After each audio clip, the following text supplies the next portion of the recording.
Hola a todos, aquí les comparto un spoiler de esta gran serie GL The Night Love basados en el libro.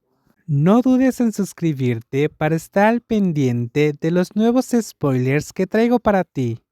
A diferencia de lo habitual, Prenari no pudo mostrar su seriedad. En cambio, esos ojos llenos de lágrimas de euforia eran aún más suaves. Bien, estuvo bien. Entonces, vamos por otra ronda. Mi querida esposa, Kemjira sonrió con satisfacción. Esta vez se incorporó y comenzó a desvestirse. Se arrodilló entre las dos, deslumbrantes antes de deslizar sus delgados dedos en el dulce canal de amor de su amante, que estaba llorando. Ella comenzó a meter sus... Kemjira recibió un fuerte apretón desde adentro. Sí, una ronda más, asintió Kemjira, pero una ronda más significaba varias veces. Como Prenari le había dado permiso esta noche, daría y recibiría toda la felicidad posible, porque no sabía si mañana tendría otra oportunidad como esta. A la mañana siguiente sonó el despertador. Prenarin, que seguía bajo la manta, gruñó al despertarse y lo apagó. Mientras la habitación seguía a oscuras, la mujer entrecerró los ojos al ver el despertador, que la había despertado esa mañana festiva.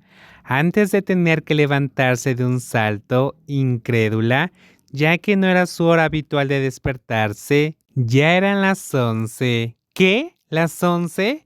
La que aún intentaba recobrar el sentido se incorporó de golpe, repasando los recuerdos de la noche anterior y preguntándose por qué se había despertado tan tarde. Pero antes de que lograra reconstruir el hilo de los hechos, las imágenes acaloradas del dormitorio comenzaron a inundar su mente, tiñendo de rojo las mejillas de Prenari. Todo era culpa de Kemjira. Prenari no tenía idea de a qué hora esa mocosa la había dejado dormir por fin, ni de cuántas veces había repetido. Solo una ronda más, y ahora, para colmo, Kemjira la había dejado sola en la cama con el despertador que ella misma había puesto. Esposa inútil, esta noche no te acostarás conmigo, murmuró entre dientes. La dueña de la habitación miró su cuerpo, aún expuesto al aire fresco, y luego suspiró suavemente hacia el lugar vacío de la cama, donde debería estar su esposa.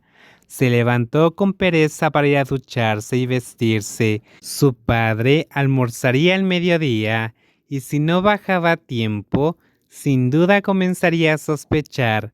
Prenari no sabía dónde se había metido la causante de su insomnio, pero no tardó en descubrirlo. Al llegar al comedor, encontró a Kemjira sentada junto a Weixin en la mesa, junto con 2 o 3 criadas que servían los platos. La mujer se acercó en silencio y tomó asiento junto a Kemjira, mientras su padre en la cabecera le había reservado el lugar a su derecha. Debes estar muy agotada, Rin, para haber dormido hasta el mediodía, comentó Weixin con una sonrisa apenas contenida. Prenari tomó un vaso de agua para disimular, pero antes de poder tragar, se atragantó y comenzó a toser violentamente. La directora ejecutiva, que había comenzado a toser y jadear varias veces, se disculpó con su padre e intentó recomponerse, aunque claramente la vergüenza la tenía desconcertada. Bueno, un poco, pero no era mediodía, me desperté a las 11, se excusó torpemente. Papá me dijo que nunca te despiertas después de las 9 de la mañana, ni siquiera en días festivos. Debe ser la primera vez, y fue por mi culpa que te despertaste tarde, lo siento, añadió la otra persona con fingida inocencia, aunque estaba claro que sus palabras solo hacían que Prenari se sintiera aún peor. Tú, Deja de hablar como una pervertida ahora mismo. Oye, es verdad. ¿Cómo estuviste ocupada conmigo en los preparativos de la boda todo el día? Dormiste tanto anoche porque estabas cansada, ¿verdad? Kim gira arqueó una ceja con una expresión exasperante.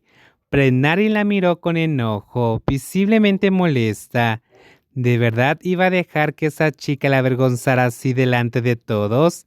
Kem exclamó indignada. Bueno, hoy voy a jugar al golf. Kem y Rin hagan lo que quieran y avísenme cuando se van a la luna de miel, por si tengo que encargarme de la compañía.